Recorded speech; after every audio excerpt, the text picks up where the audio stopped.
Hello students, तो कैसे हैं आप सब।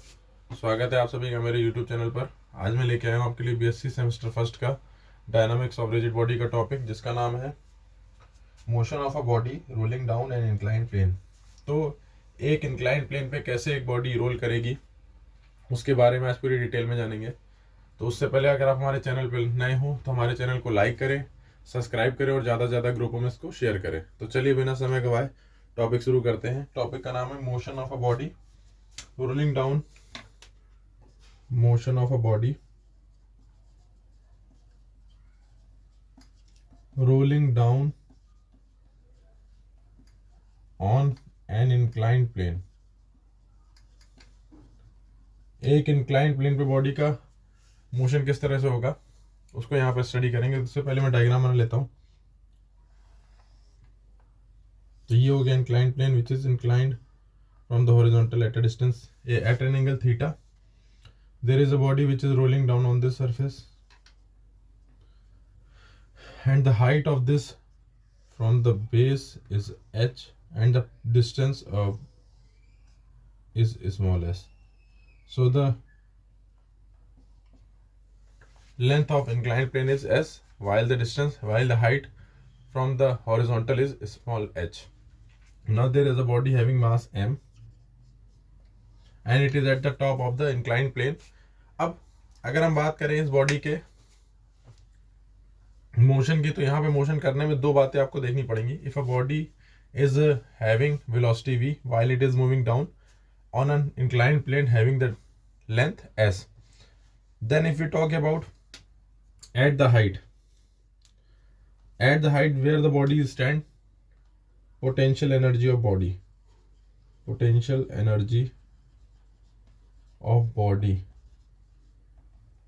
is equal to हो जाएगा m into g into h. This is the potential energy of the body at the top, हम लोग मान लेते हैं, where height is s. Now as the body will start to move from the top, its potential energy will decrease. यहाँ से जैसे जैसे नीचे आएगा तो हाइट कम होती जाएगी, तो इसकी पोटेंशियल एनर्जी डिक्रीज होती जाएगी। And as the potential energy decreases, body में वेलोसिटी आ रही है तो its kinetic energy will increase, इसकी काइनेटिक एनर्जी इंक्रीज हो जाएगी। तो हम बात करते हैं what is the total kinetic energy of a body rolling down without slipping।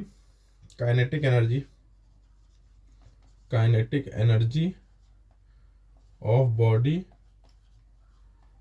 rolling down without slipping।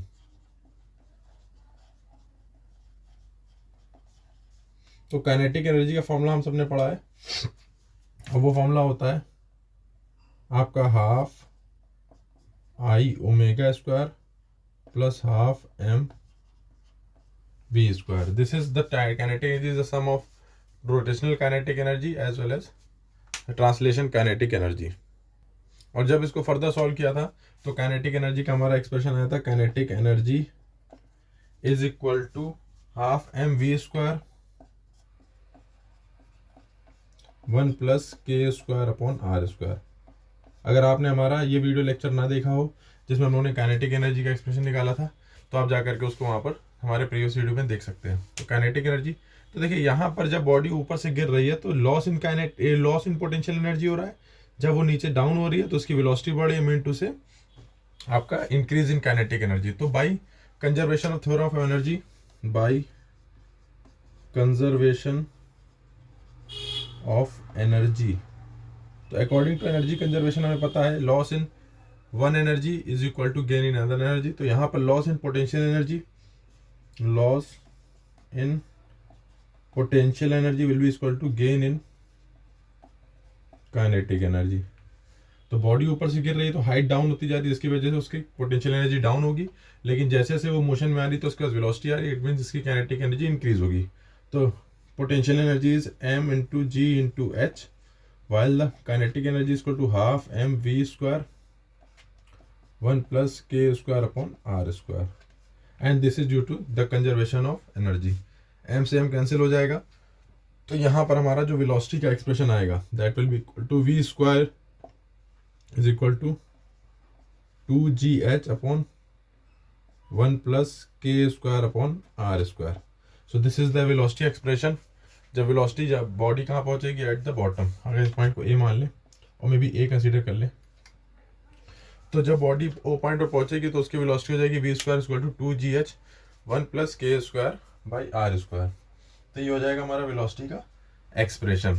Now if you talk about, अगर इसको हम यहाँ से कंसीडर करें, हाइट एच है ओ ए बी, तो ट्राइंगल ओ बी ए में अगर हम बात करें साइन थीटा की, तो sine theta will be equal to perpendicular A B which is equal to h upon hypotenuse which is equal to s. So h will be equal to s sine theta. So h will be equal to s sine theta. तो जब ये निकलेगा तो final expression of velocity में H की जगह हम क्या रख सकते हैं, इस फाइनल वेलोसिटी एक्सप्रेशन है g s sine theta. So the velocity expression equal to 2 v square equal to 2gs sine theta upon 1 plus के स्क्वायर बाई आर स्क्वायर। इसको हम इक्वेशन थर्ड मान लेते हैं। चलिए, तो इस तरह से हमारा वेलोसिटी एक्सप्रेशन निकला। अब जब बॉडी मोशन कर रही है और बॉडी की वेलोसिटी चेंज हो रही है, तो while changing the velocity of body it produces acceleration. तो बॉडी में एक्सेलरेशन होता है। अब वो एक्सेलरेशन कितना होगा यहाँ पे हम निकालेंगे। आप इसका चाहें तो स्क्रीनशॉट ले सकते हैं, बाकी मैं इसको रफ कर देता हूँ।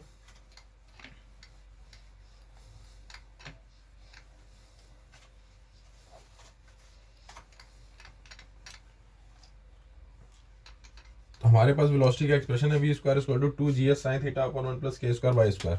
Now body starts from point A and down to the point O. If it's initial velocity is 0, तो वेलोसिटी का फॉर्मूला हो जाएगा V square is equal to U square plus 2as। And initially the body is at rest since u is equal to 0, that is why V square is equal to 0 plus 2as। That will be equation fourth. ये हो जाएगी equation fourth. तो V square equal to 2as और यहाँ V square equal to, तो by equation third and fourth, by equation third and equation four, formula क्या बन जाएगा 2as will be equal to 2gs sine theta 1 plus के square by are square. S से S cancel हो जाएगा और 2 से 2 कैंसिल हो जाएगा। तो acceleration of the body rolling down and incline plane will be g sine theta upon 1 plus k square by r square. This will be the acceleration of body. तो net acceleration body जो कि ऊपर incline plane पे roll down कर रही है without sleeping, उसका acceleration हो जाएगा a is equal to ji sine theta divided by 1 plus के स्क्वायर बाई आर स्क्वायर। अब यहाँ पर के स्क्वायर क्या है, k square is the radius of gyration. K square by are square का रेशियो निकाल करके हर एक बॉडी का डिफरेंट डिफरेंट हम लोग एक्सेलरेशन यहाँ पर फाइंड कर सकते हैं। तो हमारे टॉपिक में आज हमने क्या निकाला, velocity of body rolling down and inclined plane, और उसके बाद हम लोगों ने कैलकुलेट किया acceleration produce in this motion that will be equal to a equal to ji sine theta 1 plus के स्क्वायर बाई आर स्क्वायर। चलिए, अब डिफरेंट डिफरेंट बॉडीज का एक्सेलरेशन कितना होगा जब अगर वो रोल करके ऊपर से आ रही हो पॉइंट ए से ओ तक, तो कितना एक्सेलरेशन प्रोड्यूस होगा। यहाँ पर हम लोग देखते हैं अलग अलग बॉडीज के लिए जो बॉडी रोल करती हैं। चलिए, इसको रफ करते हैं और अलग अलग बॉडीज के लिए एक्सेलरेशन निकालते हैं। अगर आपको वीडियो पसंद आया हो तो वीडियो को लाइक करें और हमारे चैनल को सब्सक्राइब करें, जिससे कि आपको लेटेस्ट वीडियो पता मिलते रहे। चलिए, इसको अगर हम रफ कर देते हैं पूरा डायग्राम, तो हमारे लिए फाइनल अब डिफरेंट डिफरेंट बॉडीज का एक्सेलरेशन कैसे निकलेगा which is moving from top of the inclined plane to the its base. चलिए, first of all we will write the formula that will be A equal to ji sine theta 1 plus के square by are square. तो ये acceleration हो गया body which is rolling down from the top of an inclined plane. सबसे पहले हम बात करते हैं for a solid sphere. First one is solid sphere. So solid sphere एक रोलिंग बॉडी है जो कि ऊपर से अगर छोड़ी जाएगी इंक्लाइंड प्लेन से, जैसे इंक्लाइंड प्लेन ये इस तरह से है, ये आपका हॉरिजॉन्टल हो गया और ये आपका वर्टिकल है, वो सॉरी इंक्लाइंड प्लेन हो गया। अब यहाँ से अगर किसी बॉडी को छोड़ा जाता है तो वो रोल करके नीचे आती है। तो first of all we will talk about solid sphere. तो हमको पता है कि सॉलिड स्फीयर का मोमेंट ऑफ इनर्शिया होता है I equal to 2/5 M R square. Still moment of inertia equal to M into K square, 2/5 M R square. M से M cancel हो जाएगा तो K square by are square will be equal to 2/5। तो इसमें value put करेंगे तो हमारा क्या बन जाएगा, A for solid sphere is equal to ji sine theta 1 plus के square by are square equal to 2/5। So LCM ले लेंगे 7/5, तो ये जाएगा 5/7 जी साइन थीटा, 5/7 जी साइन थीटा। 5/7 को अगर हम डिवाइड करेंगे तो यहाँ पर हमारा 5/7 जब सॉल्व हो करके जो आएगा, तो इसको ऐसे ही रहने देते हैं, या तो इसको अगर आप फर्दर सॉल्व करना चाहें तो उसको सॉल्व भी कर सकते हैं। तो a for solid sphere will be equal to 5/7 ji sine theta, that is your first. Now we talk about the second body which is disc, solid disc. Second for disc, as you all know, for disk a moment of inertia is equal to mr square by 2. The moment of inertia for this disk will be mr square by 2, and which is equal to m into k square, and after solving k square by r square, k square by a square will be equal to 1 by 2. So for acceleration will be equal to a for disk is equal to g sin theta upon 1 plus k square by square 1 by 2, that will be equal to 2/3 g sin theta. तो इस तरह से acceleration for disc will be equal to 2/3 g sine theta. तो दो bodies का हम लोग ने निकाला, इसके अलग अलग वैल्यू रखते हैं, फिर इनका कंपैरिजन करेंगे कौन सी बॉडी के लिए एक्सेलरेशन ज़्यादा है या कौन सी बॉडी के लिए एक्सेलरेशन कम है। थर्ड हम लोग बात करेंगे स्फेरिकल शेल की, तो इतना आप लोग नोट कर लीजिए, बाकी मैं इसको रफ कर देता हूँ।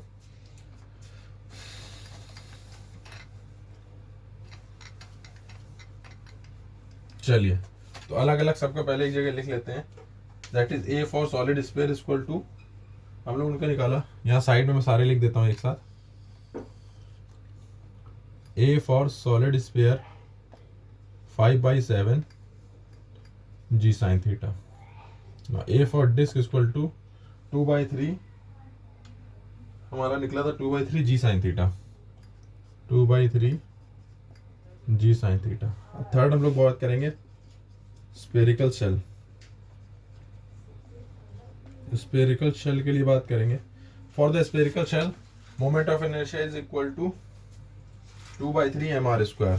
So I will be equal to 2/3 mr square, where I is equal to m into k square in terms of radius of gyration. So that will be equal to 2/3 m r square, m से m cancel होगा, तो k square by r square will be equal to 2/3. Now putting the value in this equation,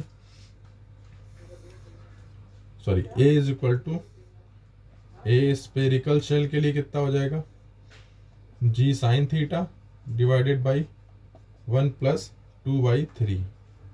So that will be equal to 5/3, that is 3/5 g sin theta. This is for a spherical shell के लिए। तो इसका भी अगर मैं side में लिख दूं तो a spherical shell will be equal to 3/5 g sin theta. देखिए, एक सेम इंक्लाइन प्लेन है और उस सेम इंक्लाइन प्लेन पे हमने सारी बॉडीज को 1 by 1 रोल कराया, या एक साथ आप रोल कराएंगे तो सबका एक्सेलरेशन डिफरेंट डिफरेंट आ रहा है। चलिए नेक्स्ट बॉडी की बात करते हैं, विच इज रिंग। इसको रफ कर देता हूँ मैं, आप चाहे तो उसको नोट भी कर सकते हैं। Next body is ring. तो रिंग का मोमेंट ऑफ इनर्शिया कितना होता है? रिंग का मोमेंट ऑफ इनर्शिया होता है mr square. So fourth body is ring. अगर आप लोग ने जानना है कि कितना मोमेंट ऑफ इनर्शिया किस बॉडी का होता है और नहीं देखा, तो हमारे प्रीवियस लेक्चर्स को देख सकते हैं, जिसमें हमने moment of inertia of different bodies calculate कर रखा है। चलिए रिंग की बात करते हैं। तो रिंग का moment of inertia I is equal to m into r square, where m is the mass of the ring, having r is the radius of ring. Since I is equal to m into k square, so that will be equal to m into r square. m से m cancel हो जाएगा, तो k square divided by r square will be equal to 1. Now putting this value in equation of acceleration, what we get, a for ring is equal to g sin theta 1 plus 1, that will be equal to 1/2 g sin theta. So acceleration for ring will be equal to 1/2 g sin theta. इसको हम लोग side में लिखते हैं, a for ring is equal to 1/2 g sin theta. तो देखिए ring के लिए हमने एक्सेलरेशन निकाल दिया। अगर किसी रिंग को इंक्लाइंड प्लेन के टॉप से छोड़ा जाए तो नीचे आते आते उसका एक्सेलरेशन कितना हो जाएगा, 1/2 g sin theta, where theta is the inclination angle. Next और लास्ट बॉडी की बात करते हैं, विच इज सिलेंडर। चलिए लास्ट बॉडी की बात करते हैं, जिसका नाम है सिलेंडर, और देखते हैं उसके लिए एक्सेलरेशन कितना निकलेगा।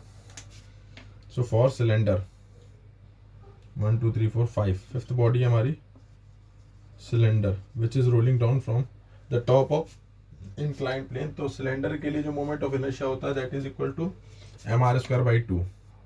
सो I will be equal to mr²/2 और I we know that m into k² equal to mr²/2। m से m कैंसिल हो जाएगा। So k²/r² is equal to 1/2। So k²/r equal to 1/2 for the cylinder. And now putting this value in this, so a for cylinder is equal to g sin theta 1 plus 1/2. So that will be equal to 2/3. So that will be equal to g sin theta a cylinder. तो cylinder के case में हमारा acceleration हो जाएगा 2/3